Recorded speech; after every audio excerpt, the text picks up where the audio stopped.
Money FM 89.3, the best of the afternoon update. The Afternoon Update with Lin Li Fu. Money FM 89.3. You're listening to Industry Insight. I'm Lin Li. If you caught part one of our special on deepfakes and AI-driven fraud yesterday, you'll remember we spoke about the systemic risks these scams pose to the financial sector and why collective defense is so important. Today in part two, we're turning to the technology, because if AI can fake a face or a voice so convincingly, the question becomes, how do you actually prove someone is who they say they are online? One company at the forefront of answering that is iProov, known globally for its biometric authentication and liveness detection solutions. Joining me now is Dominic, Forrest, Chief Technology Officer at iProov. Welcome, Dominic. Hi there, welcome, and thank you very much for having me on your show this afternoon. Dominic, deepfakes are getting harder and harder to spot. So from your perspective, what's at stake if digital identity can't be trusted? That's a very good question. Now, we all use digital identity day in, day out, and we see so much fraud where digital identity is compromised. And those compromises are growing and growing fast. And deepfakes are becoming a significant contributor to the way that digital identity is compromised.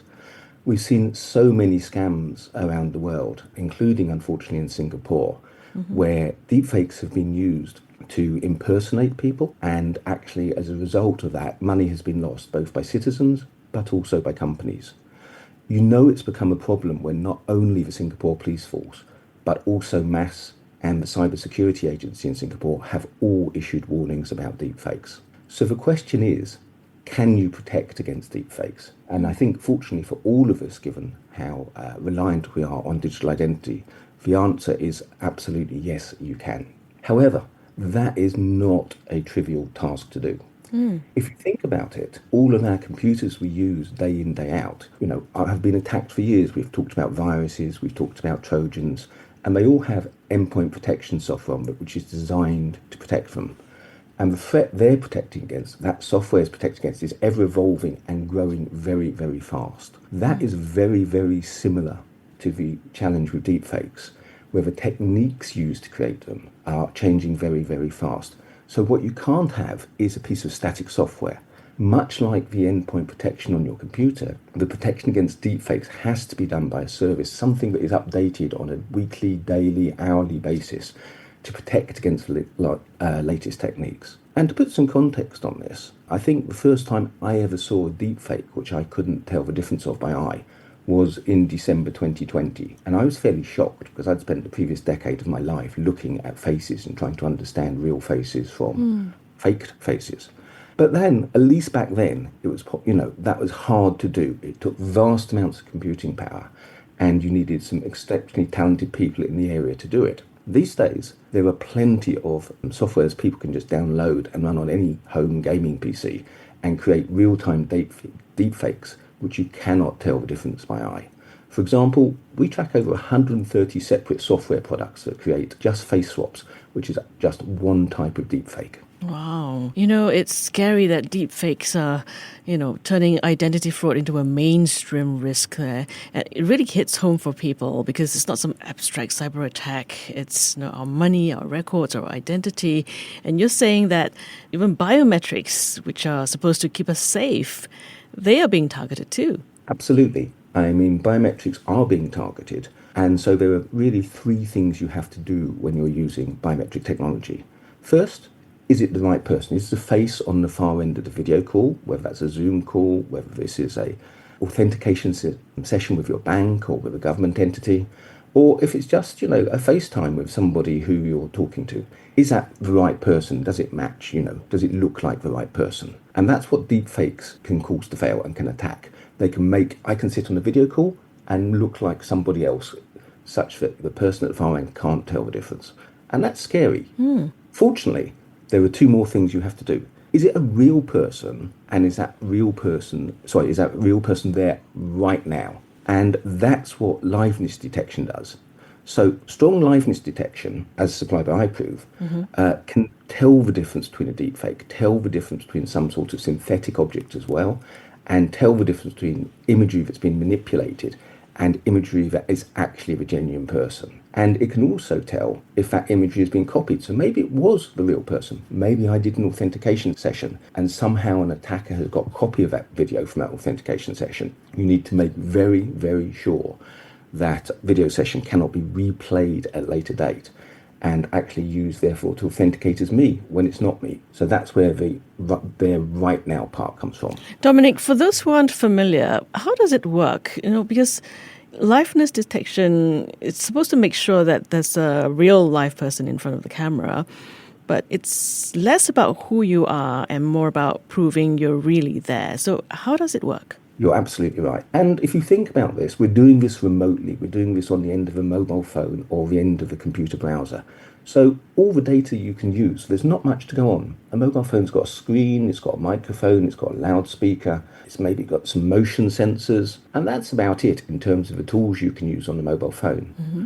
The way iProov does this is we challenge the user by changing the colors on the screen. So each time I authenticate, I get a unique sequence of colors on the screen, and as that light is being projected onto my face, we capture a very short video of the person, and that video is uploaded and then analyzed. And what we're looking for is, among other things, the way the light reflects off the face, which is very, very different than the way it reflects off any other object, and it's something that's exceptionally difficult to mimic using a deepfake. Because the light sequence is set from the back end in real time, just as the authentication takes place, we can ensure you never get the same sequence of flashing colours on the screen twice running, or indeed ever.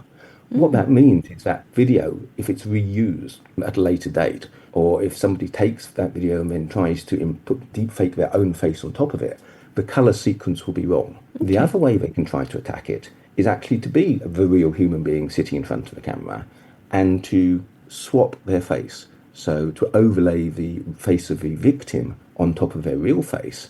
And then the way the light reflects off the face is just not consistent with how it reflects off the real user's face. The deepfaking process itself gives clues and gives hints about what's going on. There's lots of computer security ways to do this as well. Mm-hmm. We make it very, very difficult for somebody to inject a deepfake, to use a deepfake rather than just the real camera on the phone, on the mobile device. Mm-hmm. But if that runs on the handset or if it runs on the computer, the attacker can download it off their computer or off their handset, analyze it, and will eventually be able to break that. So it is critical that the attacks can make it actually recognized from the imagery which is uploaded. And it's also critical that each authentication session is different, and there are very, very few ways to do that. As I said, the way we do it is we use a unique color sequence each time and reflect that light off the user's face. So, Dominic, this liveness detection, which is your work, where are you seeing this used already? Okay, it gets used in many, many use cases around the world. We see it in national identity schemes, such as SingPass in Singapore.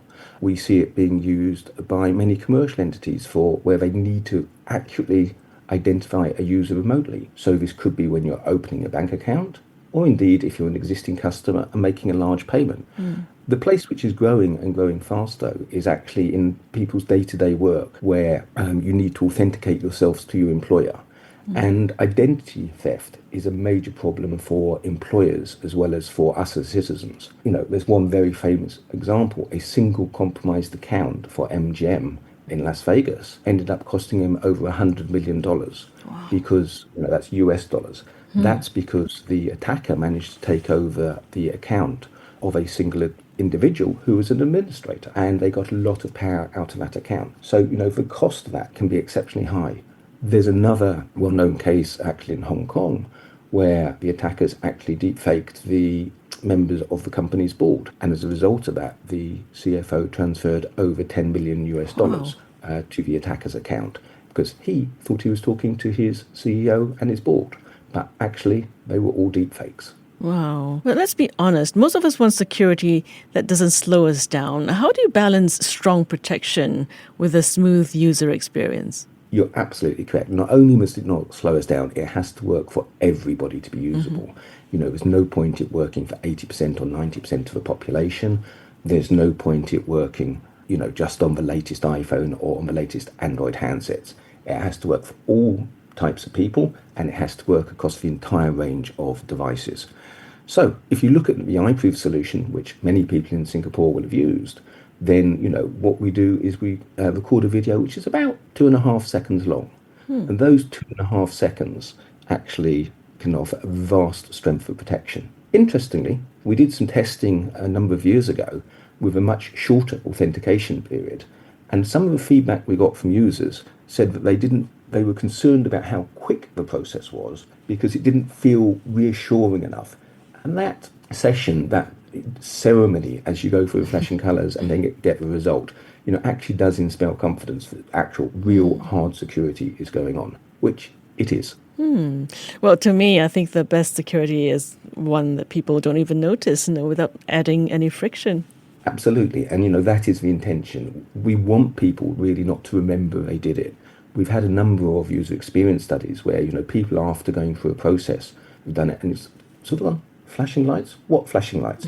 It's something that just is part of the process. And particularly when you've done it a few times, then it just becomes very, very quick. I mean, if you think about it, 2.5 seconds of video, we all are told to have very long, complex passwords these days. Speaking personally, it certainly takes me more than 2.5 seconds just to type in my password, if I can remember it. Okay. Dominic, if we look ahead, what's the next level of threat you're preparing for? Well, we're at the stage where deepfakes are indistinguishable by the human eye.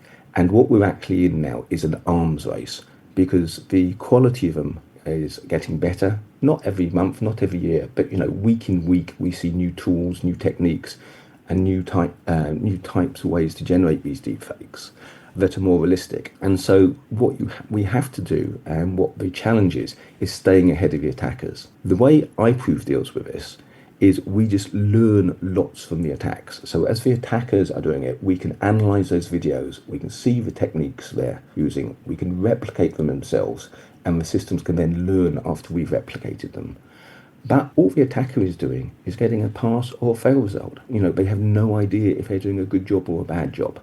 So what we're really seeing is that acceleration and this arms race accelerate.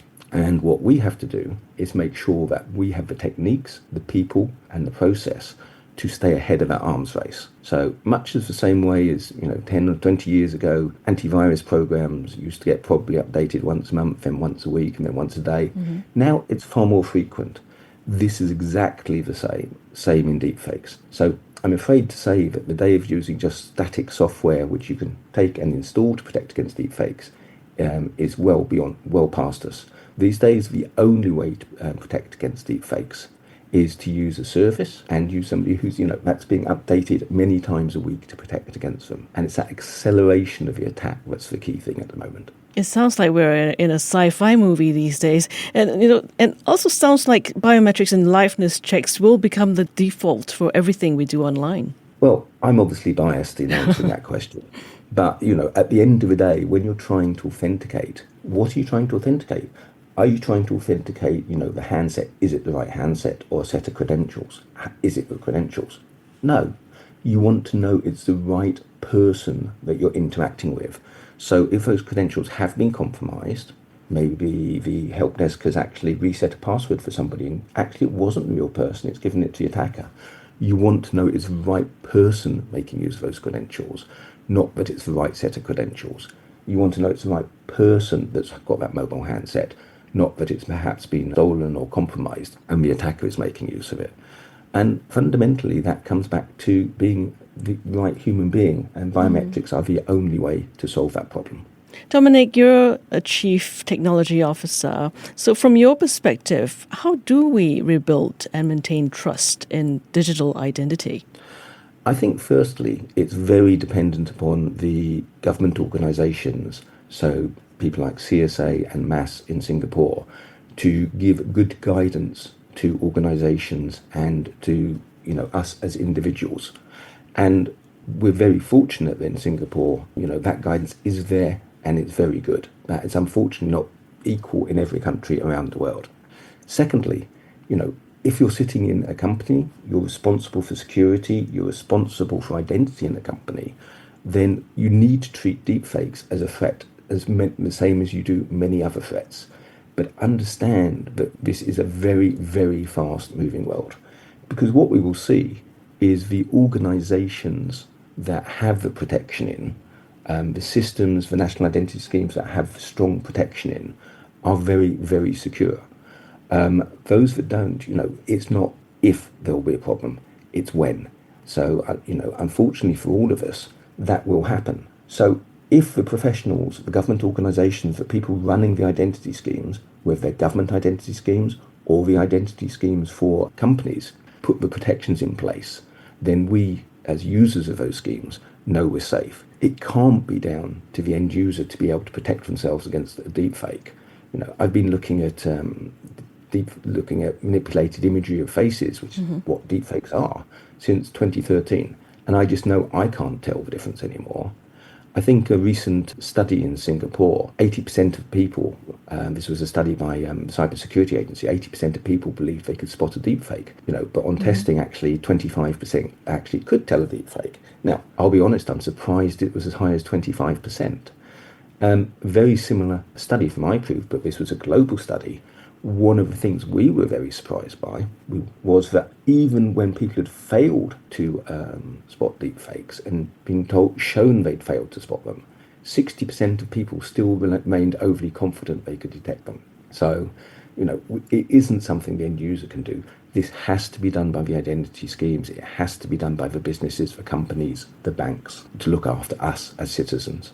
It really is mind-boggling to think about how quickly the technology is advancing, both in the hands of fraudsters and in the tools being developed to stop them. Dominic, thank you so much for joining us and sharing your insights. It's been an absolute pleasure, and thank you very much for having me on today. Here is Dominic Forrest, Chief Technology Officer at iProov, on how biometric authentication and live detection are evolving to protect digital identity against deepfakes. This wraps up our two-part special on AI fraud and deepfakes. You're listening to Money FM 89.3. To listen to more great interviews, download our podcasts at audio.sg or download the audio app. That's AWEDIO, audio at the App Store and Google Play.